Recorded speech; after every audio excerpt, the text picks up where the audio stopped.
Well, I was going to get a preview before I went live, and I didn't. So now I can see that there's not enough light. So let's set up a light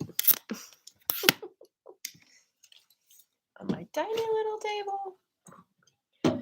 So happy Boxing Day, everybody. I'm here in Sacramento, and I'm in our little attic room, and we had a lovely Christmas yesterday. We had lots of people. We had mostly masks off because we'd been around each other for 4 days. So, whoa, that's a lot of light. There we go. Anyone else feeling holiday-y? I just figured I haven't been on in a week, so I'd come on to say hello before I walk over to the other house and do another thing, eat some more food. There's a lot of food eating going on. And see how y'all were doing. I, surprise, got books for Christmas. Yes? Are you going to Yes, in about 15 minutes. You gonna walk over or drive over? Heather? She's already gone. Well, we're coordinating stuff, so that's how it goes. Sandy's here. Hi, Margaret. You are missing the snow in the Pacific Northwest. I know, I know. And the thing is, I was just on a association meeting with the apartments, the condos around me, that they were talking about what do we do for snow preparation, and I was like, we'll help each other like last year. And now I'm not there, so yeah, that's pretty brilliant on my part. So I hope everyone in Oregon and Washington, my friends back in the PNW, the Pacific North Wonderland, are enjoying the snow. I've seen a few pictures. It looks beautiful. I hope you guys still have the day off to enjoy it and not have to go out and drive in it because that is the worst. Like I said, it's just been raining here. We had you know, spots in between where it's taken a break and we can walk the dogs and work. I went on a dog walk with two black labs this morning, which was fun. I got to hear a lot about corrections and how you're supposed to do it from my niece, so that was cool. Um, and my sister is still working on it. My niece is much further advanced in the obedience training than my sister is, but they both have got dogs that they're training. Jim is here saying happy holidays, happy Boxing Day, Jim. I tried to explain Boxing Day to my family, and I don't think I really got it right. So if you want to explain beyond my explanation, which was, well, the the people of the manor, the richer people would give out boxes and give people a day off who are working for them or in the village. That's as far as I got. So, and Sandy's saying it's snowing like crazy. Oh my gosh. Wow. Okay. Well, we're getting a lot of rain down here, so it's always it's always a we get rain in California and we go, I hope it's good. I hope it doesn't cause a landslide. I hope it catches us up in the reservoirs.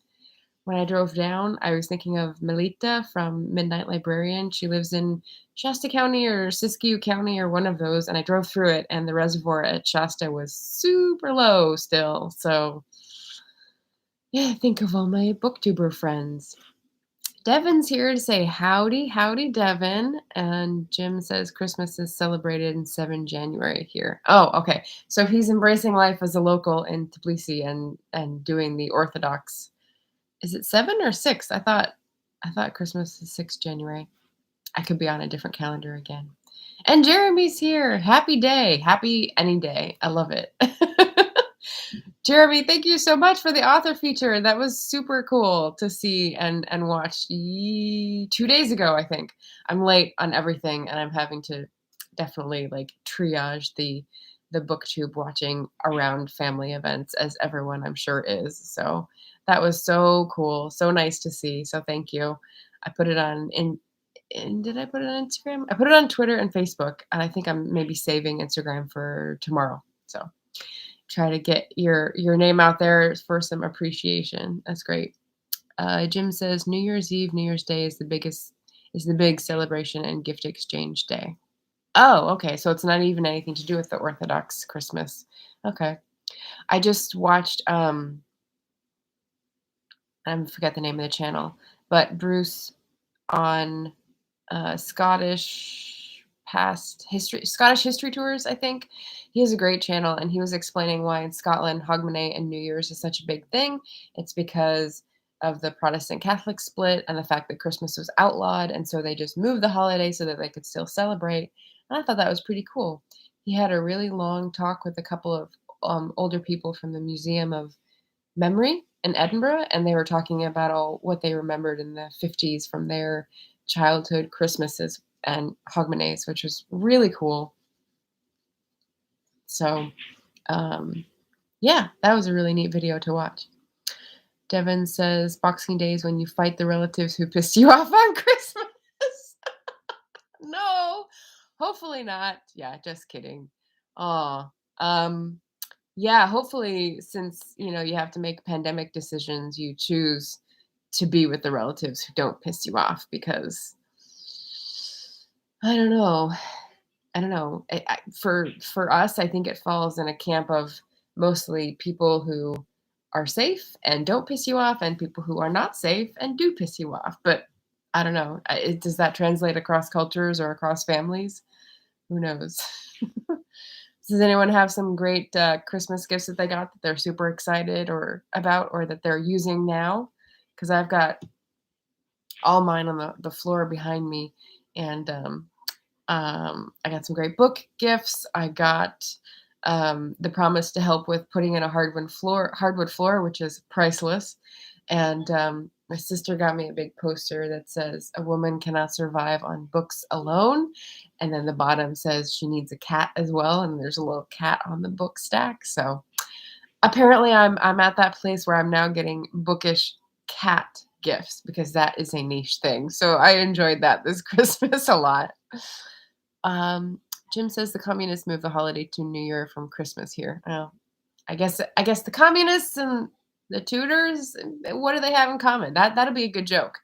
That would be a good Christmas joke to work into another video. Oh, so bookish cat Christmas here. Yes. Oh, and the other cool thing that I got, which was a surprise, was a book that's called a light novel in Japan. It's called The Ascension of a Librarian, I think.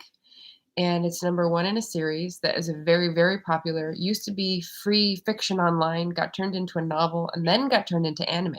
So there's a few pictures, but it's not an actual manga in the book form. And apparently it's very popular. My nephew's already read it. My brother's already seen the anime, and so they got me the first book in the series. So I'm pretty sure I'll love it. And my sister-in-law, who speaks a little bit of English, came over with a little translator thing, and so I was also on my phone Google translating. And when my nephew and my brother were telling me all the stuff about this book, and I was like, "This is obviously a Margaret book," I translated into Japanese for her. Why has no one told me of this before? It's a perfect Margaret book. It's something about someone who really loves books in the present time, and then they get reborn, and their next life they're in a medieval type fantasy land where books haven't been invented yet. So she has to figure out how to invent books for people, and it's just like really, really cute. So, um, Jim says the religious observers go to church on the night of 6th January to keep the vigil until 7 January. But with COVID restrictions, such observances will be muted this year. Yeah. And Jeremy says, I got some socks and the BBC Complete Shakespeare DVD collection with all 37 Shakespeare plays. I will now be watching Shakespeare all the time. Oh, nice. Oh my gosh. So, what performances do they put on the DVD collection? I'm assuming if it's a DVD, they're theater performances. So, like Royal Shakespeare Company, maybe? The RSC, perhaps? Um, that's super cool. I think Amy, I can't remember if it was Amy or Sandy, someone was talking about Shakespeare reading and that it was better to watch them, but reading them is also good if they can't get to a performance. And yeah, you'd have an easy road through to be able to watch the DVD version. That's cool. That's really cool. Um, My other nephew is 13 and got 5 pairs of shoes. So one was cleats, one was basketball shoes, one was slippers, one was Crocs, and I can't remember the last one may have been like normal shoes. But I had to explain to him, I had to explain to him why I called him Imelda Marcos this Christmas. So that was kind of fun. Sandy says, I watched The Tempest and read it for Shake Timber. Yes. And you had a goal, but I don't know if you were the one who was saying that you'd rather watch than read. I think your goal was more just to like get through more plays in the new year. So Jeremy says, I agree. Watching the plays is better than reading them alone. Yeah. Yeah, as we found out in Shake Timber. Um, I don't know Titus Andronicus. That's the one where I would like definitely not read alone. I think I've still got Merchant of Venice to go, so I'll maybe try that for Shake Timber in 2022. I had inherited or like I don't know acquired somehow maybe 5 Shakespeare plays in paperback, like vintage paperback from the 70s or 80s, and I thought, well, I have them, I might as well read them. So I'm trying to like parcel them out. So yeah, Shakespeare and socks and the combination. Um, Yesterday I celebrated and I forgot to take a picture for JD for Sock It To Me. But I had my cuddle up and read socks from Libro.fm and they're the cutest. So bookish socks for the win, or just regular socks because my nephew who got the shoes was talking about socks and how when he was younger than 13, he used to be like eye roll at the socks, but now he's like score socks because they can be really good. And yeah, so he's definitely growing up, which is fun. It's just nice to see everybody here. So I hope you guys are connecting with people on the screen or in person if it's safe, and doing all the things. We had a little touch and go here because um, we were meeting my nephew for the first time, who's 1.5, who's a pandemic baby from Tokyo. And, he had a really long flight and then a really excited meeting everybody. And so he was just sort of like up and down with like a fever and throwing up and this kind of thing. But, is it catching something? Is it catching COVID? Is it just being a toddler? And he's back to normal now the past 2 days. So it's just being a toddler and being on a long flight. So that's good. Um, my brother-in-law has a instant temperature read, and so we've been like shooting each other's foreheads periodically just to check. And it's funny, we're all like 97. So that whole thing about 98.6 not really being a standard temperature is demonstrably true for my family. We're a degree under. So interesting to know. Oh, what else is going on? We've got snow, we've got Christmas presents. We had a huge Christmas feast. Oh my goodness. And apparently, just proving the rule that going to a butcher's for prime rib is definitely the way to go, because it was like I haven't had prime rib like that since my memories of childhood going out to eat somewhere fancy. So, invest in people who know how to do it right. If you're going to eat meat, that's the only way I'll do it. So, there you go. Anyone else have any interesting feasts that they made for themselves or others or splurged on for takeout for Christmas? Let me know. I do miss my cat. That's the other thing. Because we're enough people to be in 2 different houses, and especially because we were trying to sequester at the beginning. Um, my cat is in the house without the dogs because we figured he'd get really stressed out if he was in a room surrounded by 2 black labs that have not been trained to be around cats. So he's with my parents still and the baby. And so I go over there once a day to change a litter box, like check his food and water, give him some head scratches and whatnot. And he's doing fine. He's doing fine. He likes my mom. He likes her room. She's got a window to the backyard, not a window, a window door. What is that called? Sliding door, so he can look out at the birds and chill at will. So that's fun for him. But I miss him over here, and yeah. So we're all just sort of like slotting into wherever we fit, and as part of the beauty of Christmas, right? Let's see. Sandy says we had homemade lasagna with Caesar salad and garlic French bread. That sounds really good. Um, no elaborate Persian feast. Oh, and red wine. Red wine helps. We had promises of whiskey and sake tasting, but we didn't get to it because we were all so tired after a long Christmas day. So yeah, everyone just ate really well and then had to take like triple shifts doing the dishes and putting away the food and because there's always so many leftovers. Also the magic of Christmas. um, we had stockings for everyone, so that was super fun.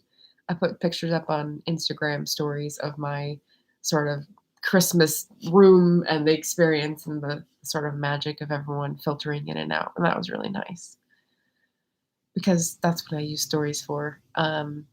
It's my platform that I don't really monitor. I just sort of fling things up. I try to put book stuff up, but I'm not very consistent because Instagram doesn't like me, so I'm not gonna be catering to it, if you will. But I know a lot of booktubers are more serious for Bookstagram, so I follow. I just don't follow suit.